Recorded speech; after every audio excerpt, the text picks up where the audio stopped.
ভিত্তিতে সবগুলো পথ ঠিক করতে হবে, চিল্লায় বলো ঠিক কিনা? আমরা একমত না? স্বাধীনতা সার্বভৌমত্বের প্রশ্নে আমরা সবাই একমত, ঠিক কিনা?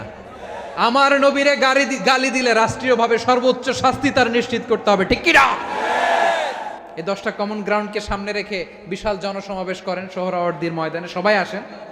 জামাত ইসলাম, হেফাজতে ইসলাম, ইসলামী আন্দোলন, পীরের মুরিদ, তাবলিগ, খেলাফত মজলিস, সবাই একসাথে হন, তাহলে সবাই জানবে যে এই 10টা বিষয়ে আমরা একমত। বলেন, এই ঐক্যতে আপনার দরবার যাবে? দরবার নষ্ট হবে?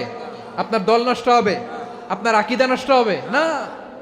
আমার মাথার তাজ সম্মানিত ওলামায়ে একরাম, এই 10টা কমন গ্রাউন্ডে যদি এক হন, আপনার আকীদা নষ্ট হবে? আপনার আকীদা আপনার, আমার আকীদা আমার, আপনার দল আপনার, আমার দল আমার, আপনার পলিসি আপনার, আমার পলিসি আমার, কারো কিছু নষ্ট হবে না।